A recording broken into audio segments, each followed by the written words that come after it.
Nesse vídeo, nós falaremos sobre o que aconteceu com os Ainur quando eles desceram para o espaço e tempo, vamos colocar assim. Nós falaremos também um pouco sobre comprometimento, é uma lição bem interessante sobre isso, e mencionaremos um pouquinho mais sobre a criação. Ok? Ahn, então esse é o 15º vídeo geral, nono vídeo de leitura desse projeto de leitura e comentário do Aino Lindale. Primeiro de tudo, eu gostaria de começar propondo uma questão para que aqueles que fazem parte do clube respondam ali no grupo. Quem não faz parte, responda para você mesmo. Na verdade, eu vou estar me repetindo, eu já dei essa passagem aqui, mas eu dei somente a passagem de Santo Agostinho. Agora eu vou ler a passagem em que São Tomás de Aquino cita Santo Agostinho para resolver uma questão. Mas para que nós vamos usar isso? Nós vamos usar como revisão. Tá? Então deixa eu primeiro ler a passagem, você provavelmente vai reconhecer. Deve-se dizer com Agostinho, isso São Tomás, citando Agostinho, Deus soberanamente bom não permitiria de modo algum a existência de qualquer mal em suas obras, se não fosse poderoso e bom a tal ponto de poder fazer o bem a partir do próprio mal. Assim, aí fecha as aspas e São Tomás continua. Assim, à infinita bondade de Deus pertence permitir males para deles tirar o bem. Vou repetir a passagem de São Tomás. À infinita bondade de Deus pertence permitir males para deles tirar o bem. Qual que é o meu desafio? O meu desafio é que você use esta ideia para falar, primeiro, sobre a música e algo que acontece na música, e depois sobre algo que aconteceu no vídeo passado, ok? Então vamos para a leitura. Antes disso, não se esqueça de se inscrever no canal se você ainda não é inscrito. Indique o canal para que eu consiga fazer mais desses tipos de projeto. Porém, no momento em que Ulmo falava, lembre-se que Ulmo é o Aino da água, né? Cujo domínio é a água. Porém, no momento em que Ulmo falava, e enquanto os Ainur ainda contemplavam a visão, ela foi recolhida e permaneceu oculta. Pareceu-lhes que naquele instante eles percebiam uma nova realidade, as trevas que eles ainda não conheciam a não ser em pensamento. Estavam, porém, apaixonados pela beleza da visão e fascinados pela evolução do mundo que nela ganhava existência. E suas mentes estavam totalmente voltadas para isso. Vamos organizar as coisas. Lembrem-se que eles estavam num universo pré-material, então eles não conheciam exatamente a escuridão, porque a escuridão não existia enquanto a existência temporal que nós temos aqui, que é a existência que nós conhecemos, né? Eles conheciam a escuridão enquanto aquilo que era representado na música. E lembre-se que a música deles era uma música totalmente espiritual. E nós, quando falamos da música espiritual dos Ainur antes da criação do universo, de Ea, nós falamos como estrangeiros, né? Nós não temos acesso a isso. É a mesma coisa quando nós falamos da eternidade, onde, a propósito, os Ainur estavam com Ilúvatar. Como que você vai imaginar um lugar sem tempo? Como você vai imaginar um lugar sem matéria? A matéria como nós sabemos. Ou melhor, um lugar acima do tempo, acima da matéria, né? Então, até dá para falar, mas nós falamos meio que apostando, digamos assim, com impropriedade, né? Então, finalmente, eles conhecem a escuridão. O que eu gostaria de chamar a sua atenção aqui é o fato de que, bom, estava lá na música e de repente Ilúvatar mostra através de imagem, ok? E depois ele tira essa imagem. Vai haver uma terceira etapa em que essas coisas vão surgir na realidade. Música, imagem, a realidade palpável, digamos assim. Por mais que tenha assumido essa visão, eles ainda ficaram com ela como um objetivo a se fazer, ok? Eu vou ler novamente a parte que nos interessa. Estavam apaixonados pela beleza da visão e fascinados pela evolução do mundo que nela ganhava existência, e suas mentes estavam totalmente voltadas para isso. O que está em jogo aqui, se você pensar um pouco, é que a mente dos Ainur estava voltado para o futuro. E perceba, não é uma coisa totalmente estranha a nós. É isso que acontece com toda pessoa que tem um projeto, um sonho, uma vocação.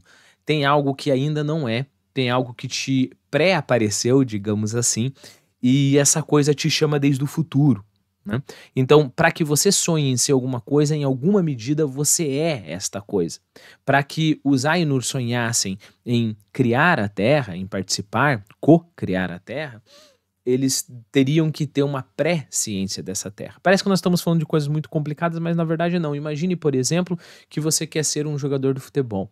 E você é um jogador de futebol bem porcaria.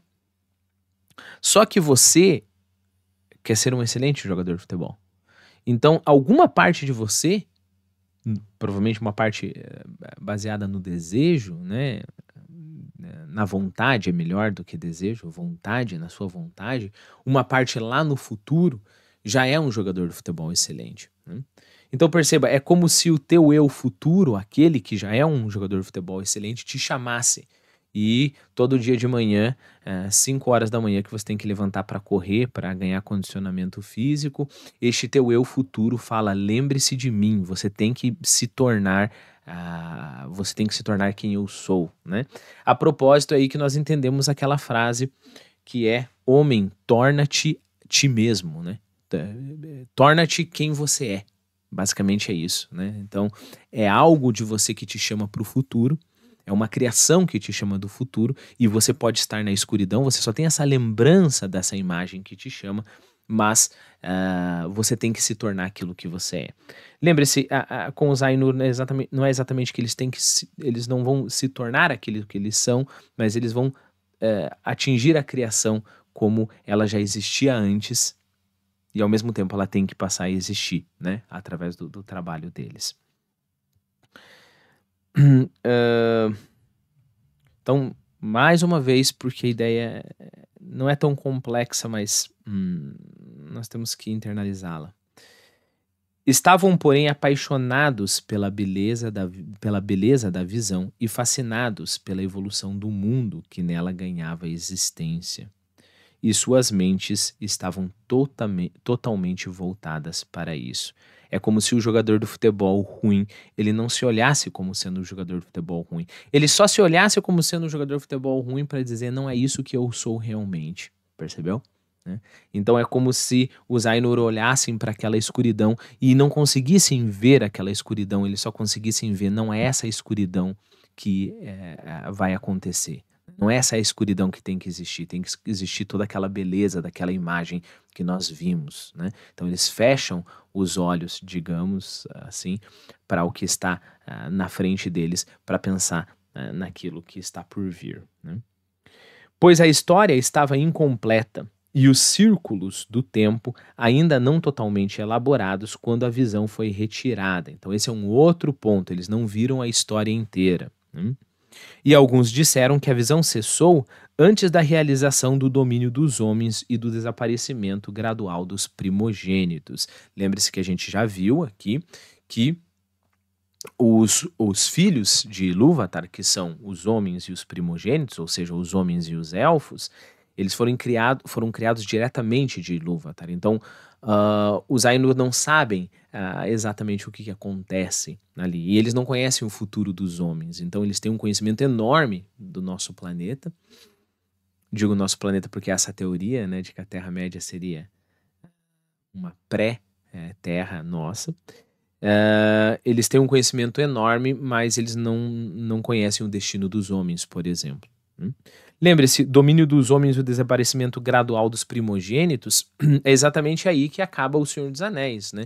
O Senhor dos Anéis, conforme a narrativa ali, desde a Sociedade do Anel, depois as Duas Torres, daí, principalmente depois que acaba o retorno do rei, acaba as grandes batalhas do retorno do rei, você tem aquelas migrações em massa dos elfos para as Terras Cinzentas, né? Bom, a gente não vai entrar nesse assunto agora, mas os elfos eles vão naturalmente, pouco aos poucos, abandonando a Terra, e os homens são os herdeiros, porque depois só vai restar homem, né? Bom, então a visão deles acabou com o domínio dos homens e do desaparecimento gradual dos primogênitos. Motivo pelo qual, embora a música estivesse sobre todos, os Valar não viram com o dom da visão as eras posteriores ou o final do mundo. Eles não têm essa presciência. Houve então inquietação entre os Ainur, mas Ilúvatar os conclamou e disse: conheço o desejo em suas mentes de que aquilo que viram venha, na verdade, a ser. Aquilo que viram venha, na verdade, a ser. Lembre-se do meu exemplo do jogador de futebol, ou qualquer, se você tem algo que te chama, né? Tente fazer esse exercício com você mesmo. Veja como esse teu eu futuro te chama, né? Não apenas no pensamento, mas como vocês são, no entanto, diferente. Então vocês querem que a Terra não seja somente este sonho, né? Logo, eu digo, Ea, que essas coisas existam. Duas observações importantes aqui. Ea é todo o universo criado, todo o universo material, não só a Terra-média, não só